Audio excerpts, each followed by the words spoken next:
Salut tout le monde, aujourd'hui on se retrouve dans une nouvelle vidéo et aujourd'hui nous allons aborder l'histoire de Peter Pan. Alors tout le monde connaît déjà l'histoire de Peter Pan, très gentil, très joyeux, mais en fait en réalité il n'est pas si gentil que ça et on va voir ça tout de suite. Alors le premier roman a été publié en 1911, il s'appelait Peter et Wendy et c'est James Matthew Barrie qui l'a écrit. Alors en vérité, le personnage de Peter Pan apparaît déjà en 1902 dans Le Petit Oiseau Blanc, et puis une pièce de théâtre va être élaborée. C'est à partir de cette pièce de théâtre que le roman sera écrit. Il faut savoir que le sujet obsède tellement James que même après la parution du livre, il va continuer à réécrire l'histoire. James Matthew Barrie avait 7 ans lorsque son frère David décède. En effet, la veille de ses 14 ans, David décide d'aller faire du patin à glace, il heurte un autre petit garçon et se fend le crâne. Il décède donc. À partir de là, James va commencer à imiter son frère.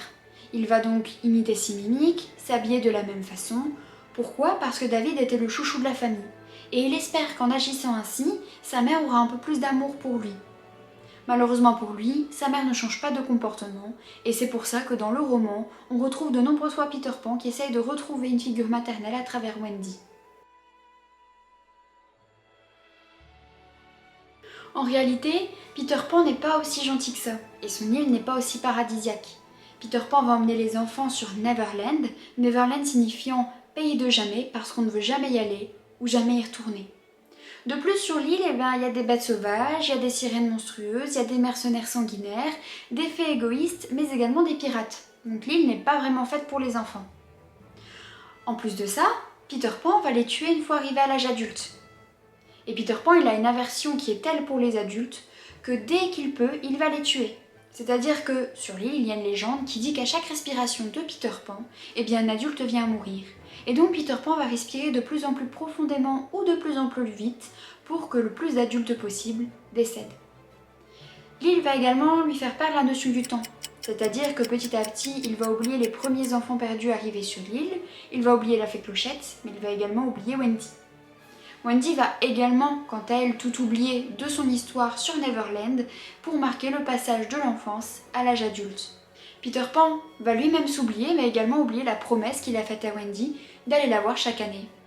Et donc, quand il décide d'aller revoir Wendy par hasard, il se rend compte qu'elle est mariée et qu'elle a une fille, Jane. Il va donc kidnapper Jane, et il va kidnapper également Margaret, qui sera la petite fille de Wendy. Et l'histoire se répète perpétuellement.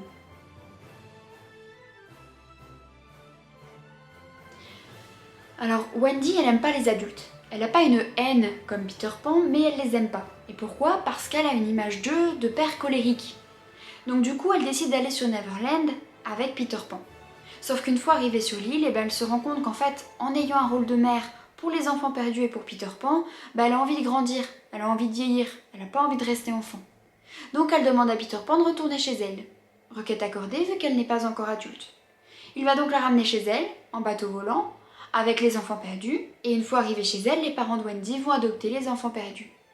Les parents de Wendy font également la même proposition à Peter Pan, mais celui-ci refuse, de par son aversion pour les adultes. Il retourne donc sur l'île. Voilà, c'est la fin de l'histoire de Peter Pan. N'hésitez pas à me dire dans les commentaires si vous la connaissez, parce que c'est une histoire qui commence à se démocratiser, de plus en plus de gens connaissent la véritable histoire de Peter Pan. Donc n'hésitez pas à me dire si vous le saviez déjà ou si vous avez découvert son histoire à travers cette vidéo. N'hésitez pas également à liker la vidéo, à vous abonner, à activer les notifications, et nous on se retrouve une prochaine fois pour une autre histoire. Salut tout le monde!